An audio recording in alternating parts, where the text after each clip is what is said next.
বারাবণীর পাঁচগাছিয়া ননিমোড় এলাকায় নিয়ন্ত্রণহীন ট্রাক্টরের ধাক্কায় গুরুতর জখম এক ব্যক্তি। ঘটনার পর ছুটে আসে স্থানীয় বাসিন্দারা। তড়িঘড়ি আসানসোল জেলা হাসপাতালে নিয়ে গেলে চিকিৎসক তাকে মৃত বলে ঘোষণা করে। জানা যায় ওই ব্যক্তির নাম ধীরেন ঘোষ। ঘটনার পর ছুটে আসে পুলিশ। ঘটনার পর পরিবারের লোকজন ও স্থানীয়রা রাস্তা অবরোধ করে বিক্ষোভ দেখাতে থাকে। স্থানীয়দের অভিযোগ, প্রতিদিনই ননিমোড়ে ট্রাক্টরের দৌরাত্ম্য চলে। অতিরিক্ত গতি, বেপরোয়া চালনা, নিয়মের তোয়াক্কা না করে চলে এই ট্রাক্টর, যা মানুষের চলাচলের জন্য কঠিন হয়ে পড়েছে। বহুবার প্রশাসনের কাছে অভিযোগ গেলেও কোনো সুরাহা হয়নি।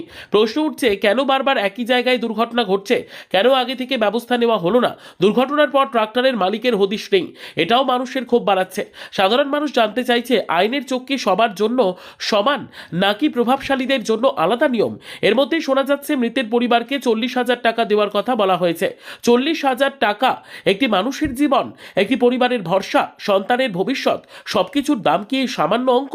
এটি কি প্রকৃত সহায়তা, নাকি দায়সারা মনোভাব? ধীরেন ঘোষ আর ফিরবেন না। তার অনুপস্থিতিতে যে শূন্যতা তৈরি হয়েছে তা কোনো টাকায় পূরণ হওয়ার নয়।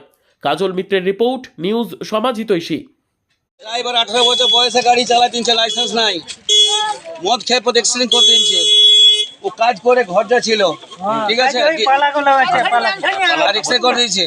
আর এখন পুলিশে কি গল্প বল, 40,000 টাকা দিয়েছে। একটা মানুষের দাম 40,000, ভিক দিচ্ছে নাকি চিনচিরা গ্রামকে? কোথা থেকে আসছিল? কোথা থেকে?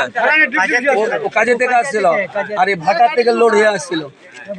তো এরকম ভাবে রাস্তার মধ্যে মানে যে চালাচ্ছিল সে কি মদ্যপ অবস্থায় ছিল? ও তো পালা নিচে ড্রাইভার। কোথায় বাড়ি ছিল? বাড়ি চিনচিরিয়া। চিনচিরা। কি নাম ছিল? ধীরেন ঘোষ। তো হঠাৎ কি এরকম গাড়ি ঠুকে দিয়ে পরে এইখানেই মারা গেছে? এখানে স্পট ডেট হয়ে গেছে। এখন আপনারা কি চাই? আমরা চাই একটি মোটা রকম ওর ঘরের পরিবারকে দিতে চাই। তো পুলিশের তরফ থেকে পুলিশ হেডিং হয়ে গেল, 40,000 ভিক দিচ্ছে গ্রামের লোককে, নাকি একটা লাশে 40,000 টাকা ভিক দিচ্ছে। মোটা পেনছে নাকি এখানটাতে? রাস্তাটা যা না তাই করতে চালা, পুলিশের মাল খেয়েছে। ডেলি বালি চলছে রাত্রে গ্রামের মধ্যে। রাস্তার অবস্থা খারাপ হয়ে আছে। অবস্থা গ্রামের খুব অবস্থা খারাপ হয়ে আছে। ট্রাক্টরের যে ড্রাইভার মালিক আসছে না, স্পটে কোথাও হবে?